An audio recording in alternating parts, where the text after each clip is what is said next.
குகா சண்முகா சரவணா போற்றி. முருக பக்தர்கள் அனைவருக்கும் வணக்கம். வீடியோக்குள்ளே போகிறதுக்கு முன்னாடி நம்மளோட வீடியோ பதிவுகளை முதல் முறையாக பார்க்குறதா இருந்தால் கண்டிப்பாக சப்ஸ்கிரைப் பண்ணிக்கோங்க. வீடியோ முடிவில் இந்த வீடியோ உங்களுக்கு பிடிச்சிருந்தது அப்படின்னா ஓம் முருகா போற்றி அப்படின்னு டைப் பண்ணுங்கள். ஓம் முருகா போற்றி ஏன் அப்படின்னு டைப் பண்ண சொல்கிறேன்னா, இந்த முருகாங்கிற நாமத்தை எது நம்ம படிக்க முடியலை, திருப்புகழ் பாடுறோம், வேல்மாறல் படிக்க முடியலை அப்படின்னா கூட ஜஸ்ட்டு இதை காதால் நீங்கள் கேட்டுட்டு முருகாங்கிற அந்த நாமத்தை டைப் பண்ணாலோ நான் வாயால் உச்சரித்தாலே போதும், நம்ம இந்த பிறவி பயனை அடைஞ்ச மாதிரி தான். கண்டிப்பாக அதனால் ஓம் முருகா போற்றி அப்படின்னு நீங்கள் கமெண்ட்டில் டைப் பண்ணுங்கள்.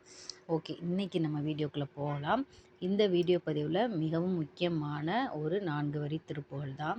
இந்த திருப்புகளை நம்ம பாராயணம் பண்ணுறதால நம்மளுடைய மனக்குறையும் மனக்கவலையும் மாயமாய் மறந்து போகும்.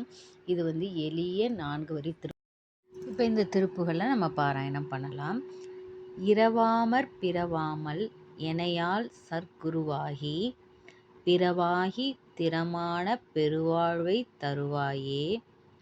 குறமாதை புணர்வோனே குகனே சொற்குமரேசா அரணாலை புகழ்வோனே அவிநாசி பெருமாளே. இதனோட அர்த்தம் என்ன அப்படின்னா, இரவாத வரம் தந்தும் மீண்டும் பிறவாத வரம் தந்தும் என்னை ஆண்டருளும் நல்ல குருவாகியும் மற்ற எல்லா துணைகள் ஆகியும் நிலையான முக்தியாம் மோட்ச வீட்டை அருள்வாயாக. குறப்பெண் வள்ளியை மணந்தவனே குகனே புகழ்வாய்ந்த குமரேசனே அறம் பொருள் இன்பம் வீடு ஆகிய 4ஐயும் எனக்கு உபதேசிப்பவனே அவிநாசியில் வீற்றிருக்கும் பெருமாளே. இந்த பாடலை உங்களுக்கு நேரம் கிடைக்கும்போது கண்டிப்பாக பாராயணம் பண்ணுங்கள்.